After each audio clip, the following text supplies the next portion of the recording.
I received the foreclosure notice while I was still at sea. 11 years of payments ended with a registered letter. My name is Michael, 39 years old, Lieutenant Commander with the Navy SEALs. I'd been deployed in the South China Sea for 5 months when Anna decided she couldn't handle the finances anymore. The envelope simply read, "Important financial documents." The letter itself was 2 pages of legal jargon. She'd already stopped making mortgage payments. She'd already emptied our emergency fund. She'd already moved her personal trainer Derek into our condo in San Diego.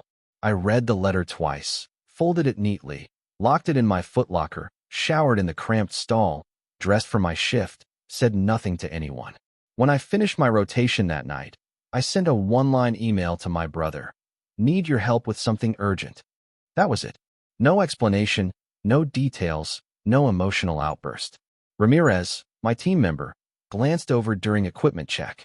"Everything cool at home?" he asked, not looking up from his gear. "Yeah," I said. "Just some paperwork issues." He nodded, and that was the end of it. Military guys understand boundaries. Truth is, I wasn't blindsided. 8 months before deployment, things had shifted. Subtle things.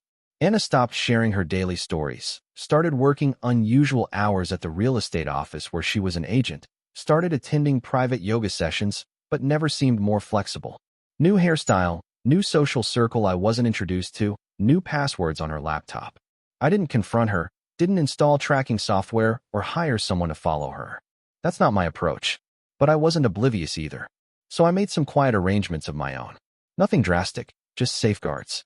I secured our marriage certificate, property documents, and my military service records in a safe deposit box at a different bank.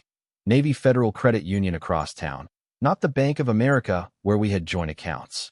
I moved my grandfather's Rolex and my father's coin collection to the same box, items with both financial and sentimental value. I also established a separate account and began transferring a portion of my combat pay there, not enough to raise questions, but sufficient to provide a foundation if everything collapsed. The night before I shipped out, she hugged me at the naval base and said, "Try not to get yourself killed." Her eyes were focused somewhere over my shoulder, like she was already mentally elsewhere. I should have confronted her then, but part of me still believed I might be wrong. I wasn't. What she didn't realize was that I'd been preparing for this possibility, and what she failed to understand was that I don't start conflicts, but I always resolve them. I met Anna during shore leave in 2013. I was between deployments, staying with my brother David in San Diego. She was finishing her real estate license courses. We were married 10 months later. Anna used to claim she was fascinated by my military career, though she never truly comprehended it. Her mother was a school administrator, her father a successful dentist, no service members in her family history. She'd hint about when I was planning to transition to civilian life, not grasping that after 17 years, the Navy wasn't just employment, it was my identity. We purchased our condo in 2015, nothing extravagant, but in a good area. My name was the primary one on the mortgage since the VA loan was under my service record, but I added her name because that's what committed partners do, they share responsibilities. My brother died 4 years after our wedding, heart failure after years of struggling with high blood pressure. My father passed 2 years after that, complications from diabetes. They left me some investments, not substantial wealth, but enough that Anna and I could eliminate her student debt and establish a comfortable safety net. I deployed 6 times during our marriage, Mediterranean, Persian Gulf, Pacific, twice to undisclosed locations. Each homecoming, Anna seemed increasingly detached, increasingly restless, like an actress who'd lost interest in her role. "I never signed up to be a military spouse," she told me once after I mentioned possibly extending my service. "I'm tired of managing everything alone." I respected her perspective, I truly did, but the teams were where I belonged. I excelled there. People relied on me. In 2022, the signs became more evident. Small indicators at first. Anna grew annoyed when I called during her self-care Sundays. Began talking about how her colleague Jennifer had divorced her husband and was now truly living. Started commenting about how we'd grown in different directions. I suggested relationship counseling. She said we were fine, just experiencing a temporary disconnect. Then came the unexplained absences, the weekends with childhood friends I'd never heard mentioned before, the premium credit card charges, the fitness studio membership she rarely used. I should have confronted her, but that's not my method. Never has been. My father taught me to observe completely before acting, to gather facts before making accusations. So I watched and I prepared discreetly because my instincts were signaling trouble ahead. And in my profession, you learn to trust your instincts. 3 weeks after receiving the foreclosure notice, I was in the communications center when my secure email pinged. A notification from our investment platform. Another liquidation, $97,200, almost our entire portfolio. I set the headset down and opened the message. The joint investment account balance was down to $103.42. Our long-term savings, $62,000 we'd accumulated over years, was completely gone, transferred to an external account I didn't recognize. Phillips, another officer, glanced over. Bad news. I locked the terminal. Just market fluctuations. That evening, I called our investment firm from the secure line. It turned out Anna had been liquidating positions for weeks, individual stocks at first, then entire fund positions. The major withdrawals began 3 days after I deployed. I hung up and stood on the deck for a long time, watching helicopters landing, personnel moving efficiently, regular operations continuing smoothly while my personal foundation was crumbling. That's when Ramirez found me. Heard from Martinez that you looked rattled during comms check, he said. What's going on? I rarely discuss personal matters, but Ramirez had covered me during a compromised extraction in Yemen once. I trusted him. My wife drained our accounts and moved her personal trainer into our condo, I said. Got foreclosure paperwork while I was on night patrol last month. Ramirez didn't offer the standard condolences or reassurances. He simply asked, what's your strategy? Still developing, I replied. He nodded. Say the word if you need backup. That night, I couldn't sleep. I accessed my tablet and logged into our home security system. Something Anna likely forgot remained under my administrative control. The cameras showed an unfamiliar sports car in our assigned parking space, a man I'd never seen before walking our cat, using my espresso machine, wearing my UCSD sweatshirt. And there was Anna, laughing in the living room I'd repainted myself during my last leave. Something crystallized inside me, not rage exactly, something more calculated, more focused. I closed the tablet and took out my notebook, made a list, contact David's friend Ryan, who practiced family law, review the VA loan terms, request emergency leave from commander, examine condo refinance documents, something Anna had mentioned in passing 6 months ago, verify security protocols on my military benefits. I didn't feel heartbroken anymore. I didn't even feel angry. I felt methodical, like I was planning an operation. This wasn't emotional now. This was tactical. At 0600, before my shift began, I sent an encrypted message to Ryan with the subject line, require legal counsel immediate and confidential. His response arrived within 2 hours. Call me on secure channel only. When that conversation ended, I had clarity about the necessary steps. I didn't need to shout. I didn't need to threaten. I didn't even need to confront her directly. I just needed to be patient, vigilant, and let her own actions become the evidence. 7 weeks later, I was back on U.S. territory. I didn't inform Anna of my return. Didn't call, didn't message, just booked into a hotel in downtown San Diego under a colleague's name and contacted Ryan. We met at a coffee shop 15 miles outside of the city. You look exhausted, he said, sliding into the seat. Been better, I replied. Ryan handed me a folder. Everything we discussed, the property documentation, loan papers, financial statements, and this. He pulled out a separate document. Found something concerning while investigating your finances. It was a mortgage refinance application with my signature on it, except it wasn't authentic. Someone had attempted to replicate it, but missed crucial elements.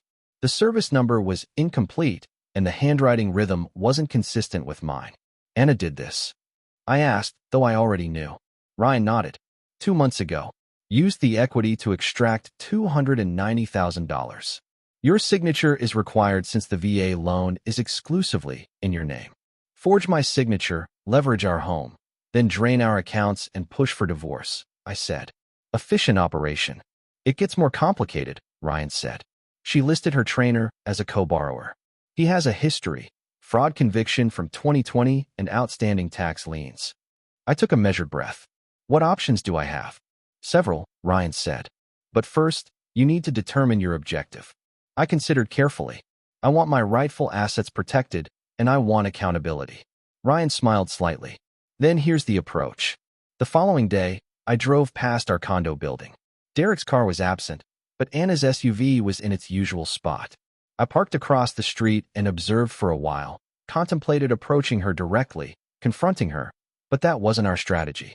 Instead, I drove to the mortgage lender, met with the fraud investigation officer who had processed the refinance application, presented my military ID, showed him my authentic signature from official documents, showed him the forged paperwork. His expression grew serious. I need to escalate this immediately. I understand, I said. I've already initiated a formal complaint. That evening, I received a message from Anna. Who have you been talking to at Coastal Mortgage? Derek mentioned someone was asking questions. I didn't respond. The next day, I visited the county records office, filed documentation challenging the refinance on grounds of forgery, registered formal notification that no property transactions could proceed without my physical presence and verification. 3 days later, Anna called. I let it go to voicemail. Michael, we need to discuss something urgent. The mortgage company called about irregularities with the refinance. What are you doing? If this is about us taking space from each other, we should handle it maturely. Maturely. The same phrasing from her text messages. I still didn't engage. Ryan called that afternoon. The lender has frozen the refinance funds, and there's another development. Your wife's friend has been driving your car, correct? The Audi registered solely to you. Yes. He was stopped this morning, driving with expired registration, which triggered a records check. They impounded the vehicle. Good to know, I said. He also had concerning items in the car, blank real estate contracts with signatures already in place. They weren't properly witnessed. I closed my eyes briefly. She's been preparing fraudulent real estate documents. Appears that way. Local authorities are investigating. I ended the call and sat on the edge of the hotel bed. This situation was expanding beyond what I'd anticipated. Part of me wanted to warn Anna, protective instincts from years together. But then I recalled the security footage, my home, my cat, my life, appropriated as if it held no significance. No, this was the course now. I couldn't deviate, and honestly, I had no desire to. I met with the mortgage fraud investigator the next morning. Name was Rodriguez, veteran himself with tired eyes and meticulous attention to detail. See this pattern unfortunately often, he said, arranging documents across his desk. Spouse deploys, remaining partner identifies an opportunity. What happens next? I asked. We've secured the fraudulent refinance proceeds, but there's a complication. Some funds have already been dispersed. How much? Approximately $85,000. I leaned forward. Where were they directed? Rodriguez hesitated. That's typically confidential information. It's my property, my forged signature, my money misappropriated. He nodded slowly, then turned his monitor toward me. These are the outgoing transfers from the refinance account. I examined the list. Multiple payments to someone named Victor Mendez. Not Derek. Someone completely unfamiliar. Who is Victor Mendez? I asked. Rodriguez shrugged. Outside my jurisdiction, but your attorney should subpoena these records. I called Ryan immediately after leaving the mortgage company. Victor Mendez, he repeated. Let me investigate. 2 hours later, he called back. Found him. Victor Mendez is a luxury property developer, specializes in quick turnaround investments, cash transactions. She was planning to sell your condo. I said. The realization struck with unexpected force. That appears to be the case. The transfers likely represented earnest money to expedite a listing. However, here's where it becomes interesting. Mendez has collaborated with Derek Simmons previously. Derek Simmons is your wife's associate. Yes. They've completed 4 transactions together within the past 14 months. I sat down on a park bench, processing this information. So this wasn't simply Anna leaving me for someone else. This was what? A coordinated scheme. Potentially, Ryan said carefully. I researched Derek Simmons thoroughly. He exhibits a pattern. Becomes involved with women during marital difficulties or with deployed spouses. 5 cases documented so far. Each time, the woman's property gets transferred well below market value to one of Mendez's investment groups. Simmons receives a commission, then disappears. And regarding Anna, was she aware? Difficult to determine. She might be another victim, or she might be complicit. I rubbed my temples. This wasn't merely about Anna's betrayal anymore. This was something more calculated, more systematic, and other service members' families had been targeted. What course of action do we take? I asked. I've already contacted NCIS and the FBI's Financial Crimes Unit, Ryan said. This crosses jurisdictional boundaries, involves military personnel and VA loans. They're very interested. That night, I sat in my hotel room with a scotch, contemplating everything, wondering if Anna had been manipulating me throughout our marriage or if she'd been drawn into Derek's operation, wondering if the distinction even mattered. My phone buzzed. Anna again. Michael, please call me back. The mortgage company is mentioning fraud investigation, and Derek had trouble with your car. I don't understand what's happening. I stared at the message for several minutes, then typed. Who is Victor Mendez? 3 dots appeared as she began typing, then stopped, started again, stopped. Finally, I don't know what you're talking about. $85,000, I wrote. Multiple transfers. Property listing. No response for 15 minutes. Then, it's not what you think. I powered off my phone and went asleep. The following morning, Ryan called. NCIS wants to meet. They've been monitoring Simmons and Mendez for months. You're not the first case, but yours might provide the evidence needed to build a comprehensive case. For the first time since receiving that foreclosure notice, I felt something resembling satisfaction, not because my marriage was ending, but because the truth was finally emerging. I met with the NCIS investigators at their San Diego field office, Agent Taylor and Agent Washington. They recorded my statement, took copies of all documentation Ryan and I had assembled. Your case helps establish a consistent methodology, Agent Taylor explained. Demonstrates planning, coordination, elevates it to organized fraud rather than isolated incidents. What about Anna? I asked. My wife. The agents exchanged glances. We're still assessing her level of involvement, Washington said carefully. Did she ever express financial concerns, pressure to sell the property? I reflected. She kept saying we were overextended, that we should liquidate and invest elsewhere. I didn't see the necessity. Our mortgage payments were manageable with my salary and her commission income. Taylor made notes. When did these discussions begin?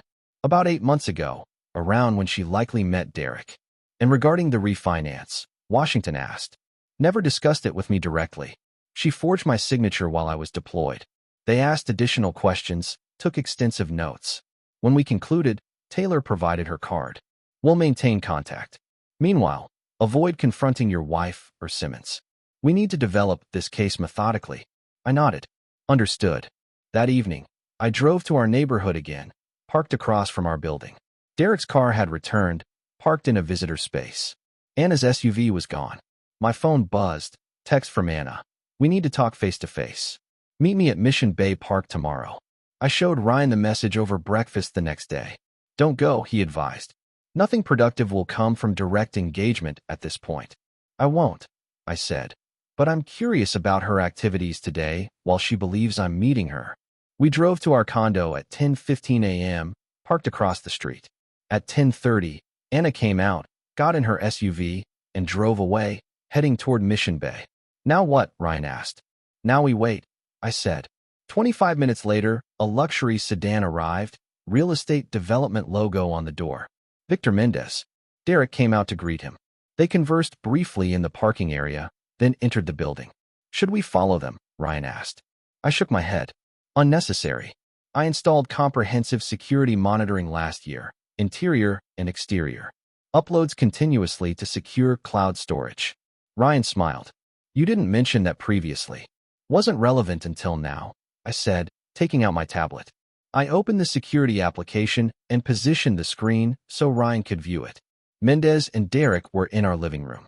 Mendez was photographing the space. Derek was indicating various features. I increased the volume. Should list by mid-next week, Mendez was saying. I already have investors interested. Cash offer as standard procedure. What figure? Derek asked. 385. We list at 450. They offer 385. Everyone benefits. What about the husband? Navy guy, right? SEAL. Derek nodded. Anna says he's creating complications. Mendez dismissed the concern. Military types follow predictable patterns. They make initial protests, but operational commitments eventually take priority. He'll accept a reasonable settlement to resolve the situation. I turned to Ryan. Are you recording this? He was already documenting the feed on his phone, every statement. I forwarded the security access to Agent Taylor with a brief message. Active situation. 40 minutes later, our condo building was surrounded by ncis vehicles. I watched from down the street as agents escorted Mendez and Derek out in handcuffs. My phone rang. Agent Taylor recorded them explicitly discussing the fraud operation, she said, plus conspiracy, wire fraud, and attempting to transfer property under false pretenses. We'll need your formal deposition. Of course, I said. And Lieutenant Commander, your wife just arrived at the scene. She appears distressed. I looked toward the building.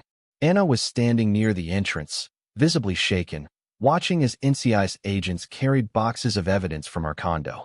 What happens to her? I asked. That depends, Taylor said, on what she knew and on what you want. I observed Anna for a prolonged moment. 11 years of marriage, genuinely good times at the beginning, before whatever this had evolved into. I just want proper justice, I said finally. The federal investigation progressed efficiently. Derek and Mendez both accepted plea agreements, implicating each other and several additional conspirators in what proved to be a multi-state operation targeting military families. Anna maintained her innocence regarding the broader scheme, claimed Derek had convinced her I was concealing assets, planning to leave her financially vulnerable, said the refinance was his suggestion. She had simply followed his guidance. Perhaps that was accurate, perhaps not. Regardless, she agreed to settlement terms, complete restitution of misappropriated funds, relinquishment of any claim to the condo or my military benefits, a signed affidavit acknowledging the forgery. In exchange, I didn't pursue criminal charges. The divorce was finalized 7 months after that foreclosure notice from the South China Sea. No fault, clean separation, all factors considered. On the day the final documents were signed, I received a call from Agent Taylor. Derek Simmons was sentenced today, 6 years for fraud, conspiracy, and identity theft. Mendez received 10. Thought you should know. Thank you, I said. There's additional information, she added. We found evidence they victimized 13 other military families. Your case helped us establish the pattern. Those families may recover their assets because of you.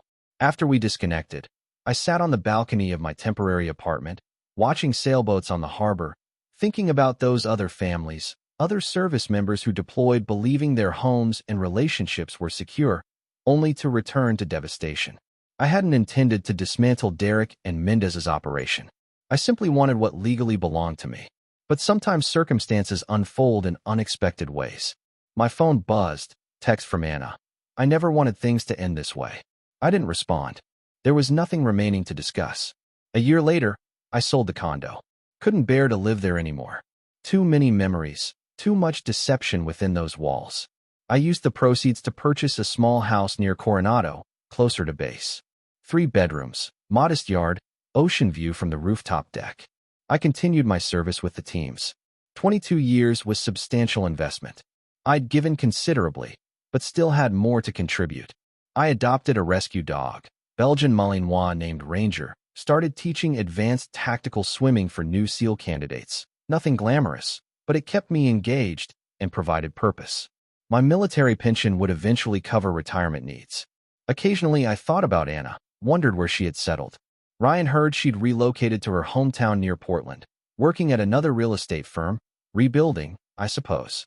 I didn't harbor resentment anymore, didn't particularly feel anything regarding her, honestly. She'd made her decisions, and I had made mine. One afternoon, I received an email from a woman in Norfolk. Her husband was in the Marines, deployed when Derek and Mendez attempted to execute their scheme against her.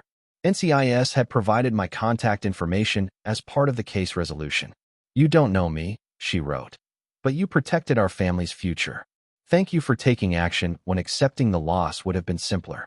I read it several times, then printed it and placed it on my refrigerator. Some evenings, when the solitude felt oppressive or the memories too intrusive, I'd look at that message and remember that something worthwhile had emerged from all of it.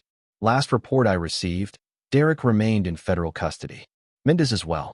The system functioned effectively, for once. As for me, I was establishing my path forward, one disciplined day at a time, building something durable, something that couldn't be stolen or forged or betrayed. Something authentically mine.